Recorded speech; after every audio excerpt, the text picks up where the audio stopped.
अस्सलामुअलैकुम and hello everyone. कैसे हैं आप सब? उम्मीद करती हूँ अच्छे ही होंगे। अल्हम्दुलिल्लाह हम भी सब ठीक हैं। तो ये मेरा व्लॉग है फ्राइडे रूटीन व्लॉग, जैसा कि आपने देख ही लिया होगा थंबनेल पर। तो एक मेरा सिंपल सा व्लॉग है फ्राइडे रूटीन व्लॉग, लेकिन इस व्लॉग में ना आपको बहुत कुछ देखने के लिए मिलेगा। जैसे कि ना इसमें मैंने कुछ क्लिप एयरपोर्ट की ऐड की हैं। मेरी बाजी गई थी अभी हज पे, तो मैं उनसे मिलने के लिए गई थी, तो वो वहाँ से जो मैंने कुछ कैप्चर किया था वो सब इसमें ऐड किया है। वैसे तो ये व्लॉग शुरू होता है हमाद के लंच से। उनका मैंने लंच पैक किया और वो स्कूल गए थे, लेकिन मैंने सोचा था कि मैं बहुत सुबह से ही ऐड करूँगी, क्योंकि मैं 4 बजे उठी थी, लेकिन मैं कुछ शूट कर नहीं पाई थी। और उसके बाद फिर अरीबा हुमैरा को भी गई थी रेडी होकर, मैंने कोई भी क्लिप नहीं ली थी, क्योंकि फ्राइडे की रूटीन खुद ही इतनी बिजी होती है। सोचते हुए भी मैंने सोचा तो बहुत था कि बहुत कुछ ऐड करूँगी, लेकिन कुछ नहीं करवाई। फिर इनके पापा भी चले गए थे रेडी होकर, तो सबके में ब्रेकफास्ट थे और सबके लंच पैक करके मैंने दे दिए थे। सबसे मैं फ्री हो गई थी और अब मैं किचन की क्लीनिंग कर रही थी, जल्दी जल्दी से अपने काम निपटा रही थी। और देखिए जब ये जाते हैं ना लास्ट में तो रोफ़ज़ा बनवाते हैं, तो वो थोड़ा सा बच गया था, लेकिन मैं ठंडा अवॉइड करती हूँ, मैं ज़्यादा ठंडा नहीं लेती। अभी रमज़ान में जो गले में मेरे प्रॉब्लम हो गई थी ना, उसकी वजह से। और इधर देखें मैं दूसरे फ़ोन पर ना नाच चला के रख लेती हूँ। मेरा दिल लगता है काम करते हुए, और काम का भी पता नहीं चलता, आसानी से काम मेरे सारे हो जाते हैं और बहुत ही दिल लगता है। एक तरह से कहूँ तो ये मेरा शौक़ बन गया है नाते सुनना, और मेरी रूटीन में भी शामिल हो गया है। और इधर ना मैंने स्लेब वगैरह भी क्लीन कर ली थी और चूल्हा भी मेरा क्लीन हो गया था। तो और ये छोटी मोटी चीज़ें जो होती हैं ना, इन पे भी मैंने सब अच्छे से क्लीन कर लिया था। और मैं तो अपनी किचन की क्लीनिंग कुछ इस तरह करती हूँ, पहले सारे जितने भी गंदे बर्तन होते हैं सारे के सारे सिंक में डाल देती हूँ। उसके बाद मैं पूरी किचन की स्लैब वगैरह सब क्लीन करने के बाद तब बर्तन धोती हूँ। तो उससे होता ये है कि थोड़ा अच्छा फ़ील होता है, एकदम हम इधर उधर देखते रहते हैं ना, तो क्लीन क्लीन नज़र आता है और ऐसे हम अच्छा फ़ील करते हैं। और हाँ, इधर फिर मुझे याद आया, बर्तन धोने से पहले मेरे को चावल भिगाने थे, क्योंकि ना इनमें थोड़ा सा वक्त लगता है भीगने में, और मुझे मटर पुलाव बनाना था, तो फिर इसलिए मैंने चावलों को अच्छे से वॉश करके भीगने के लिए छोड़ दिया। और हाँ, जब भी आप चावल को भिगाया करें ना, तो पहले उन्हें अच्छे से वॉश किया करें, कई बार, कम से कम 3-4 बार उनमें पानी निकाला करें, हल्के हाथों से उन्हें रब किया करें, तब उनमें पानी डालकर भीगने के लिए छोड़ा करें। तो उससे होता ये है, जब हम इन्हें बार बार वॉश करते हैं ना, तो आपने देखा होगा कि वाइट स्टार्च इसमें से निकलता है। तो इससे क्या होता है कि चावल खिले खिले बनते हैं और उनका कलर भी एकदम वाइट होता है बनने के बाद। तो मैंने ये देखा है कुछ बहनें ना क्या करती हैं कि मतलब चावल को जब भिगोना होता है ना, तो वो ऐसे ही पानी भर के उन्हें छोड़ देती हैं भीगने के लिए, और धोने से पहले ही उन्हें रब करती हैं। तो उससे ये होता है कि हमारे चावल टूट जाते हैं, तो उससे अच्छे नहीं बनते। तो हमें इसलिए पहले ही अच्छे से वॉश करके तब भिगाना चाहिए। तो ये मैं फ्रीज़र से मटर ले आई थी, फ्रीज़र में रखे थे चिकन भी मटर भी। मैं कितने सारे मटर पहले ही छिलवा के रख लेती हूँ, बच्चे छील देते हैं, और ऐसे इन्हें फ्रीज़र में स्टोर कर लेती हूँ, तो ये कई बार चल जाते हैं और इससे मेरे टाइम की बचत हो जाती है। अब देखें जैसा कि बच्चे घर पर नहीं हैं और ये छिले हुए रखे हैं, तो मेरा टाइम बच जाएगा, मैं जल्दी बना लूँगी। और इधर ना मेरी किचन भी क्लीन हो गई थी, बर्तन वॉश हो गए थे मेरे, और चिकन वगैरह मैंने निकाल के रख दिया था, चावल भिगा दिए थे, तो मेरे बहुत सारे काम हो गए थे अल्हम्दुलिल्लाह। और जब ना हमारे काम सुबह में होते हैं, जल्दी जल्दी हम काम कर लेते हैं, तो बड़ा अच्छा लगता है। और फिर मैं आ गई थी रूम की तरफ, तो ये बिस्तर वगैरह जो भी मैस फैला हुआ था सब क्लीन किया, बिस्तरों की तह लगाई, और मैंने बेडशीट तो मैंने कल ही चेंज कर दी थी सारी, तो बस मुझे ज़्यादा कुछ ऐसा नहीं करना पड़ा। फिर बेडशीट भी निकालनी पड़ती है वरना, और मशीन तो मैं रोज़ ही लगा देती हूँ कि डेली कपड़े धुलना, फिर डेली प्रेस हो जाना, उससे ज़्यादा बर्डन नहीं पड़ता काम का और इजली हो जाता है। वरना ज़्यादा इकट्ठा होने के बाद फिर प्रॉब्लम होती है, किसी वजह से कोई काम पेंडिंग हो और फिर उसे इकट्ठा करके करो तो बहुत ही मुश्किल हो जाता है करना। और अल्हम्दुलिल्लाह मेरा सारा काम फाइनल हो गया था, क्लीनिंग वगैरह सब रूम की, और मैं जा रही थी अब नहाने के लिए।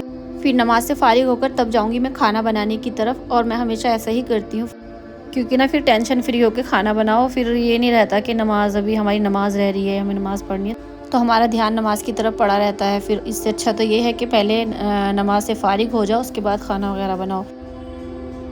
और ये देखें 1 बज चुका है, और वैसे मैं थोड़ा सा लेट ही हो गई हूँ, क्योंकि खाने में थोड़ा सा टाइम लगेगा, और हमारे 2 बजे आ जाते हैं, और उन्हें आते ही खाना रेडी चाहिए, क्योंकि ना उन्हें 3 बजे फिर मस्जिद जाना होता है। और अरीबा हुमैरा तो फ्राइडे में जल्दी आ जाती हैं, वो 12:15 तक वो आ जाती हैं, क्योंकि उनके यहाँ पर सब मुस्लिम हैं, तो इसलिए वो जल्दी छुट्टी कर देते हैं। और फिर मैं अपनी नमाज़ से फ़ारिग होकर आ गई थी किचन में, और मैंने कोफ्तों के लिए कीमा रेडी कर लिया था और अब मैं इसके कोफ्ते तैयार कर लूँगी और इसमें मैं सारी जो भी चीज़ें डालते हैं प्याज वगैरह वो सब चॉप कर लूँगी। और इधर एक कढ़ाई में ना मैं तेल गर्म होने के लिए रख दूँगी, क्योंकि थोड़ा सा वक्त लगता है सरसों के तेल को गर्म होने में। चलिए फिर, जैसे कि फ्राइडे का व्लॉग है तो फ्राइडे के हवाले से ही कुछ बातें कर लेते हैं। वैसे तो जहाँ तक मेरा ख़्याल है, हम लेडीज़ जो होती हैं तो फ्राइडे में कुछ ना कुछ इबादत एक्स्ट्रा करती ही हैं, जैसे कि सूरा पढ़नी होती हैं हमें। और जो मेन सूरा है फ्राइडे की, जैसा कि सूरह कहफ और सूरह जुमा, तो सूरह कहफ के लिए ये हदीस है कि वो हमें ना दज्जाल के फितने से बचाएगी। तो उसमें जुमा से जुमा पढ़ते हैं तो बहुत सारी फजीलतें उसकी हमें बताई गई हैं। लेकिन अगर हम ना उसकी शुरू की 10 आयतें उन्हें याद कर लें और उन 10 आयतों को सुबह और शाम के अज़कार में हम शामिल कर लें, वो ज़्यादा बड़ी नहीं है, थोड़ा सा हिस्सा है शुरू का, ये मान ले एक तरफ का आधा पेज ही आपको याद करना है। और वो ना आप देख कर पढ़ेंगे 2 दिन 4 दिन 6 दिन में वो आपको ऑटोमेटिक याद हो जाएगा। तो आसान है पढ़ना और ये हमें अपने सुबह और शाम के अज़कार में शामिल कर लेना है। तो ये जैसे अब वक्त आने वाला है दज्जाल के फितने का, ये बहुत ख़राब वक्त है जो अब चल रहा है, तो हम उनको पढ़ेंगे ना तो अल्लाह ताला हमारी हिफाजत फरमाएगा दज्जाल के फितने से और बुराइयों से हम महफूज रहेंगे। तो इन्हें ज़रूर से याद कर लें और अपने अज़कार में शामिल कर लें। तो इधर देखिए मेरे कोफ्ते बनकर हो गए थे रेडी, मतलब कि तल गए थे। और अब मैं इसका मसाला तैयार करने के बाद इन्हें मसाले में डाल दूँगी। और इधर मैंने तेल चढ़ा दिया था चावलों के लिए, तो जल्दी जल्दी से मैं इधर उधर दोनों चूल्हों पे एक तरफ चावल बना दूँगी, एक तरफ कोफ्ते मेरे तैयार हो जाएंगे। 2:10 या 15 मिनट में तो आराम से हम भी खा के चले जाएंगे और बेफिक्री हो जाती है, क्योंकि दोपहर में ऐसे खाना बना लो तो फिर शाम की छुट्टी हो जाती है। वैसे ये होता है कि मैं सुबह में इनके पापा खाना लेकर जाते हैं तो मैं उनके लिए सब्ज़ी बनाती हूँ, तो वो दोपहर में चल जाती है, फिर शाम के लिए दूसरी सब्ज़ी बना लेती हूँ। वैसे किसी दिन ये रायता लेके जाते हैं सुबह में, लौकी का रायता, तो लौकी का रायता बच्चे खाते नहीं हैं, तो फिर कुछ ना कुछ मुझे दोपहर में बनाना ही होता है। जैसे चावल वगैरह मैं बना लेती हूँ, फिर शाम में सब्ज़ी बन जाती है। तो इस तरह रूटीन चल रही है बस। अच्छा, जो जुमा में हमें सलातुल तस्बीह की नमाज़ बताई गई है, हम पढ़ते भी हैं, रमज़ान में तो करीब करीब सभी पढ़ते हैं। तो हमें ना सलातुल तस्बीह की नमाज़ के लिए कोशिश करनी चाहिए जुमे में ना हम जल्दी से अपने कामों से फ़ारिग हों और अपने सलातुल तस्बीह की नमाज़ के लिए वक्त निकालें। जुमे में तो आप जितनी इबादतें कर लो कम है, क्योंकि जुमे के दिन अल्लाह ने बहुत बहुत फजीलतें रखी हैं हर एक अज़कार की। और जुमा में ना एक वक्त, एक घड़ी ऐसी आती है, उस वक्त अल्लाह ताला हर एक दुआ कबूल करता है, तो उस घड़ी की तलाश में रहा करें। अब हमें ये तो पता नहीं है वो घड़ी कौन सी होगी, कौन सा वक्त होगा, लेकिन असर से और मगरिब के बीच का वक्त ज़्यादा बताया जाता है, तो इस वक्त ज़्यादा कसरत से दुआ किया करें। वैसे तो चलते फिरते दरूद पाक, ये भी हमें अपने रूटीन में शामिल रखना है। दरूद पाक तो हम वैसे भी पढ़ेंगे तो हमें अल्लाह ताला हर परेशानी से, हमें हर मुश्किल से दूर रखेगा। और ज़ोहर की नमाज़ के बाद ना एक तस्बीह हमें ये अलबाक़ी अलबाक़ी अलबाक़ी 100 टाइम्स, मतलब एक तस्बीह ये पढ़नी है। और एक तस्बीह या गफ़ारू इग़फ़िरली ज़ुनूबी, या गफ़ारू इग़फ़िरली ज़ुनूबी, एक तस्बीह हमें ये पढ़नी है। तो इन तस्बीहों की बहुत बड़ी फजीलत है और बहुत जल्दी से ये हो जाती हैं। और ये देखिए इधर मेरा खाना रेडी हो गया था अल्हम्दुलिल्लाह, चावल भी दम हो गए थे और मैंने बनाया था रायता, सैलेड रायता। और मैंने हरी मिर्च और हरे धनिया की चटनी से खाते हैं बच्चे भी, और इनके पापा भी बड़े शौक़ से खाते हैं, तो वो बनाई थी। और हुमैरा अभी नमाज़ पढ़ रही थी तो वो नहीं आई थी। और ये असर के वक्त ना हुमैरा और अरीबा ने अपनी अपनी ड्रिंक तैयार की थी। तो हुमैरा ने बनाई थी कोल्ड कॉफ़ी और अरीबा ने बनाया था मॉकटेल। और अब जो आप ये क्लिप देख रहे हैं तो ये है एयरपोर्ट की। मैं गई थी मेरी बाजी और भाई से मिलने के लिए, माशाल्लाह अल्हम्दुलिल्लाह से वो गए हैं हज पे, तो मैं उनसे मिलने के लिए गई थी। ये वहाँ की क्लिप है। और ये देखें कितने बड़े बड़े एरोप्लेन ना ऐसे ही जाते रहते हैं, बार बार नज़र आते हैं वहाँ। इतने, हमारी गाड़ी अंदर तक गई थी, इतने हमें कई प्लेन दिख गए थे, इतने बड़े बड़े नीचे से ही ऐसे जाते हैं, क्योंकि कुछ ना टेक ऑफ करने वाले होते हैं और कुछ लैंडिंग करके जाते होते हैं, तो इसलिए हमें ये बड़े नज़र आते हैं। और देखिए कितना प्यारा व्यू था यहाँ का, इतना खूबसूरत सा मौसम हो रहा था, शाम का टाइम था। और ये देखिए ये भी कितना प्यारा लग रहा था। जो भी मुझे कुछ अच्छा लगा थोड़ा बहुत मैंने शूट कर लिया था। अच्छा, यहाँ पर मैं जुमे का एक और अज़कार आपको बता दे रही हूँ। मगरिब की नमाज़ के बाद 41 टाइम्स या मुइज़्ज़ु ये अज़कार आप किया करें, तो इससे ना अल्लाह ताला आपको इतनी इज़्ज़त देगा, इतनी इज़्ज़त देगा कि मतलब आप भी सोच में रह जाएंगे कि मैं इस लायक कहाँ था या कहाँ थी कि जितनी अल्लाह ने मुझे इज़्ज़त दे दी।